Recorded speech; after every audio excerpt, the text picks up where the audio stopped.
अमरीश जी, थोड़ा अपने बारे में बताएंगे कि आपका इस श्री रामचंद्र मिशन और सहजमार्ग से क्या एसोसिएशन है, तो उसके बारे में ब्रीफ करिए। मेरी सिस्टर की शादी 1970 में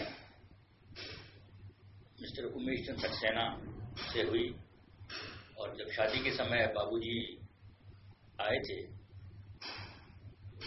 मुझे पता चला कि ये एक महात्मा है।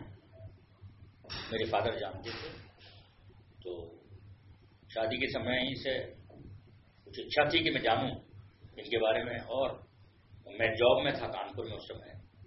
तो शादी के समय ज़्यादा समय तो नहीं मिला, और उसके बाद जब शादी हो गई सिस्टर की, उसके बाद मुझे जाने का कई दफे मौका मिला घर, वहाँ शाहजहाँपुर दीवान जोगराज।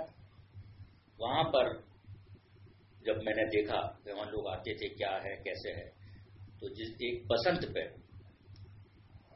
पे बुलाया था उन्होंने हमारे पिताजी को और मुझको। बसंत मतलब लाला जी का बर्थडे? लाला जी के बर्थडे पे बुलाया था। उस समय मुझे नहीं पता था कि लाला जी का बर्थडे है। मैं गया वहाँ, बसंत बुलाया था, तो वहाँ गया, तब फादर से उन्होंने बताया कि हमारे गुरु का बर्थडे है और ये हम सेलिब्रेट करते हैं। और मुझको, मैं पीछे बैठा था कहीं पे, वहाँ सिस्टर से बात करके फादर को उन्होंने पास बैठा लिया था। तो उस समय तक मुझे ज़्यादा जानकारी नहीं थी सिस्टम के बारे में, मगर मैं अंदर से इच्छुक था कि क्या है। तो देखा भीड़ थी, तो वहाँ बैठ गई, एक साइड में लेडीज बैठी, एक साइड में जेंट्स बैठ गए। फिर जब स्टार्ट होने का वो, बाबूजी ने घड़ी निकाल के देखी, उसके बाद देखा उन्होंने कि टाइम हो रहा है, तो उन्होंने एक लखनऊ के एक थे प्रिसेप्टर, उनको आवाज़ दी, कहा कि भाई नजीब चंद वो कहाँ हैं, बहू के भाई, बड़े भाई आए, उनको यहाँ भेजो। और मुझको अपने सामने वो बैठा लिया।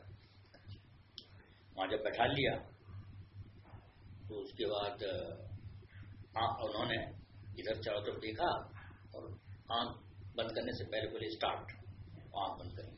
तो मैंने चारों तरफ देखा, सबने आँख बंद कर ली, तो मैंने भी आँख बंद कर ली। मुझे तो पता ही नहीं था कि आप क्या कैसे क्या करना है, मगर जो अदब था उसको करने के लिए मैंने बंद कर ली।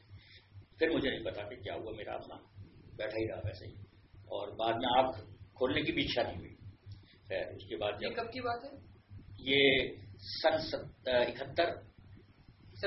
71 में, 70 में तो आता जाता शुरू हो गया था। अच्छा। मगर सन 71 के बसंत पे बाबूजी खुद, अब वही मुझे बात मालूम पड़ा है कि यही उन्होंने, क्योंकि कभी भी प्रेसिडेंट जो है वो नहीं देता है डायरेक्ट पूजा, पहले लेनी पड़ती है प्रिसेप्टर से, उसके बाद। मगर वो मैं वहाँ बैठ गया था, 1 घंटा वहाँ बैठा था, जो भी था। उसके बाद आंख नहीं खुल रही थी, जो तब समझ, उस समय नहीं समझ आया, जब मैंने लिटरेचर पढ़ा तब समझ में आया कि नहीं तो चार्ज था। और उसके बाद शायद फिर मैंने कहा एक प्रिसेप्टर साहब, मैंने कहा भाई हम शुरू करना चाहते हैं सिस्टम। जब समझ लिया तो उन्होंने कहा हम आपको शुरू क्या कराएंगे, आपको तो बाबूजी ने शुरू करा दिया। तब मुझे समझ